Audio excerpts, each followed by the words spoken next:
When the Lord became aware of this, he began to consider the various types of men found in society. He noted that especially the students, professors, fruitive workers, yogis, non-devotees, and different types of atheists were all opposed to the devotional service of the Lord. Notice here, fruitive worker. This is a set expression that Prabhupada uses. Fruitive worker.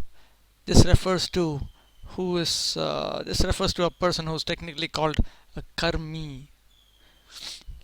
A karmi um, is actually a Vedic pious materialist. Karmi.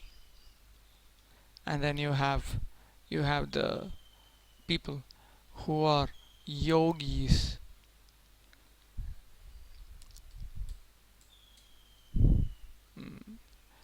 Strictly speaking,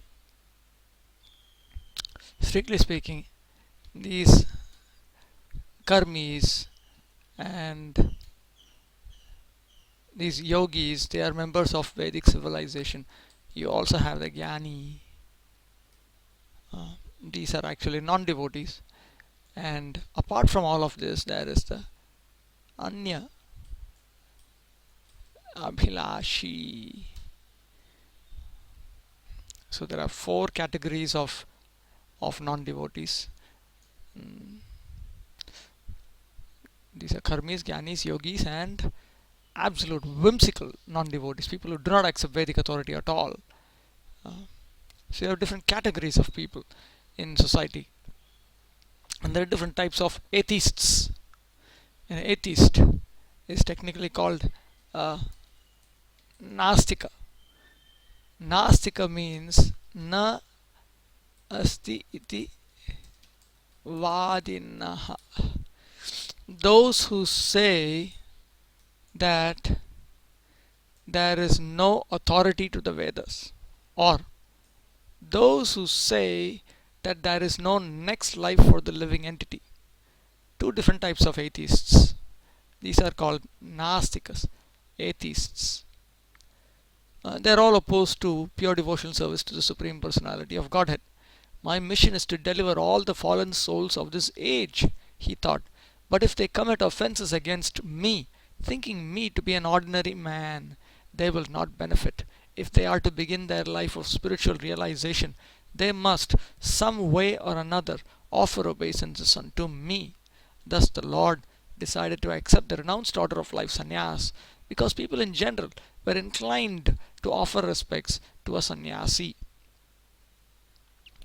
500 years ago, the condition of society was not as degraded as it is today.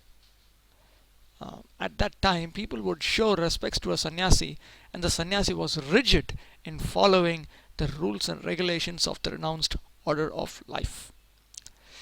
This is this was a convention. It was a convention that sannyasis were very rigid in following the rules and regulations of the renounced order of life. For instance, we know that one of Lord Chaitanya's associates, Sri Jagadananda Pandit, at one time brought some oil for Lord Chaitanya Mahaprabhu. Chaitanya Mahaprabhu exhibited the rigid life of a sannyasi in his manifest pastimes, specifically in his dealings with Jagadananda Pandit, as it is recorded in Chaitanya Charitamrita Antya Leela chapter 12. At one time, Jagadananda Pandit, he had visited Bengal, and they gave him some scented sandalwood oil. So they gave this aromatic oil, and Jagadananda Pandit brought it to Jagannath Puri and gave it to Govinda, the servant of Lord Chaitanya Mahaprabhu, and told him, please rub this oil on the Supreme Lord Chaitanya's body. And he has got this large jug of oil. So Sri Govinda requested Lord Chaitanya Mahaprabhu, please use this. The Lord replied, a sannyasi has no use for oil, especially perfumed oil such as this. Take it out immediately. Deliver this oil to the temple of Jagannath, where it may be burned in the lamps. In this way, Jagadananda's labor in manufacturing the oil will be perfectly successful. So Govinda informed Jagadananda Pandit. Jagadananda simply became silent. 10 days had passed. Govinda told Lord Chaitanya again, Jagadananda Pandit wants that you accept this oil. So then the Lord sarcastically said, why not keep a master to massage me? Have I taken sannyas for such happiness? Accepting this oil would bring my ruination, and all of you would laugh. If someone passing on the road smelled this oil on my head, he would think of me a Dari sannyasi, a tantric sannyasi who keeps women. Hearing these words of Sri Chaitanya Mahaprabhu, Govinda remained silent. The next morning, Jagadananda Pandit went to see the Lord. Lord Chaitanya said, you have brought me some oil from Bengal, but since I am in the renounced order, I cannot accept it. You please give this oil to the temple of Lord Jagannath so that it may be burned in the lamps. Thus your labor in preparing the oil will be fruitful. Jagadananda replied, who tells you all these false stories? I never brought any oil from Bengal. After saying this, Jagadananda Pandit took the jug of oil from the room and threw it down before Sri Chaitanya Mahaprabhu in the courtyard and broke it. After breaking the jug, Jagadananda Pandit returned to his residence, bolted the door, and lay down. After 3 days, Lord Chaitanya told Jagadananda Pandit, please cook for me today. And then Jagadananda got up. He cooked for Lord Chaitanya Mahaprabhu, and then afterwards he served him prasadam. And after he served prasadam, and the Lord would not actually take prasadam unless Jagadananda wanted to, would also eat. But then Jagadananda Pandit made Lord Chaitanya eat first. So anyway, here is one instance of how rigid Chaitanya Mahaprabhu was. There are other instances of Chaitanya Mahaprabhu's rigidity. So any respectable sannyasi was duty bound to be similarly rigid in following the rules and regulations of sannyas life. And therefore, people were also very respectful to sannyasis. Sri Chaitanya Mahaprabhu was not very much in favor of the renounced order of life in this age of Kali, but that was only for the reason that very few sannyasis in this age are able to observe the rules and regulations of sannyas life. So Lord Chaitanya Mahaprabhu, he did not promote sannyas. We note that he, in fact, told Lord Nityananda Prabhu that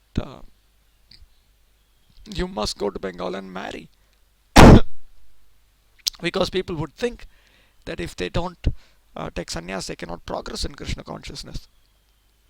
So Lord Chaitanya Mahaprabhu was not very much in favor of people simply taking sannyas. He explicitly told Raghunath Das when he was a householder that don't become a monkey renunciant.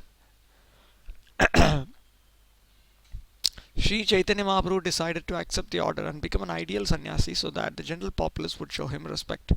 One is duty bound to show respect to a sannyasi, for a sannyasi is considered to be the master of all varnas and ashramas.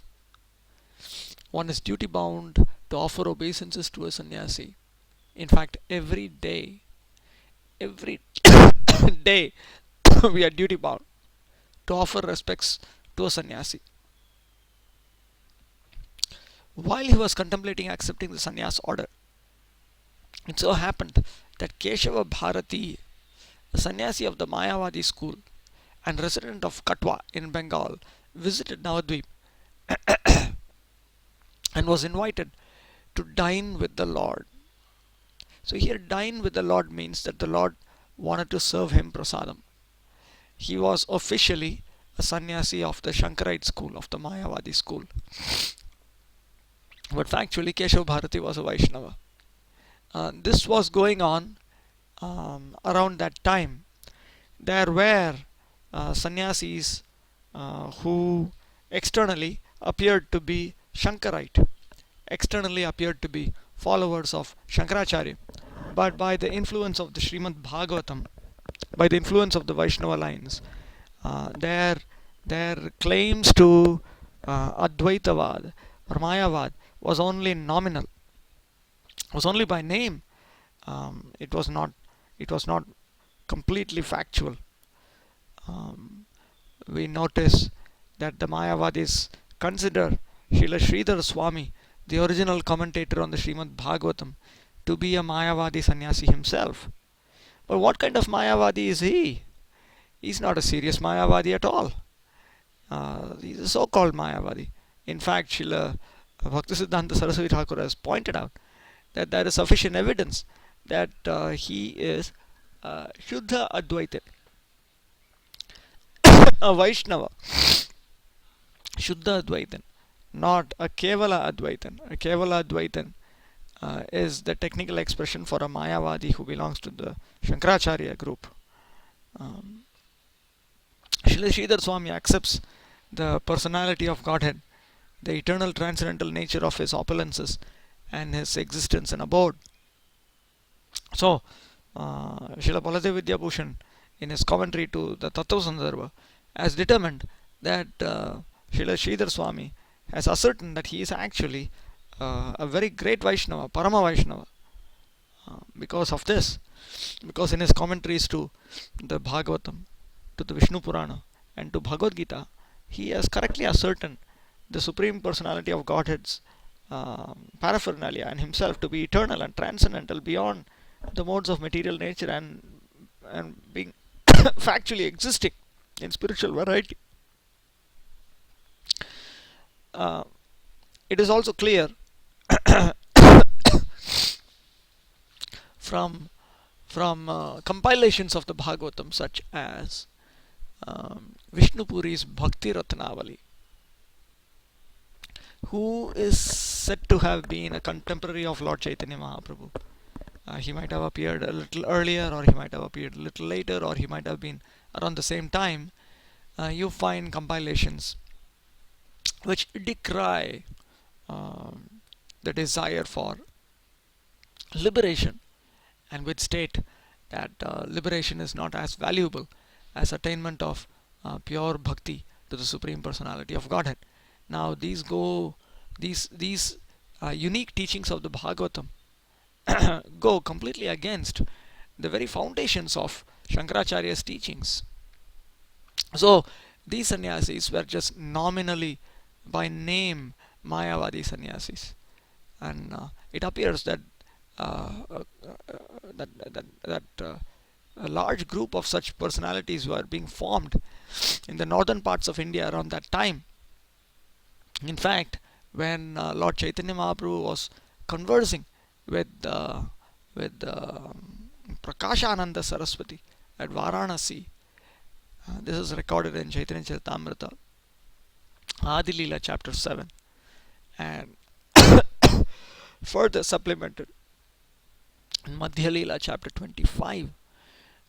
There also we find that Prakashananda Saraswati admitted that they were aware of the defects of Mayavad philosophy, but they were just following them because of party policy. So, because of the staunch preaching of Ramanujacharya, Madhvacharya, and their followers, Mayavad was very, very severely shaken. Very severely shaken. And also, around this time, the glory of Srimad Bhagavatam was arising, and the Bhagavatam was directly presenting the Supreme Personality of Godhead as being transcendental, not as a feature of Maya, as a useful feature of Maya, as hypothesized by Shankaracharya. So there were sannyasis of this type, so-called Mayavadis, and Keshav Bharati was one such personality, and he came once to Nimai Pandit's house. Lord Chaitanya also specifically mentioned, when he was taking sannyas from Keshav Bharati, that he was a Vaishnava, and therefore he was taking sannyas from him.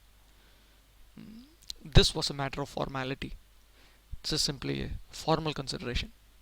The sannyas order is to be accepted from another sannyasi. This is a varnashrama consideration, and the Lord, being the supreme upholder of varnashrama dharma, ensures that these duties are all carefully performed.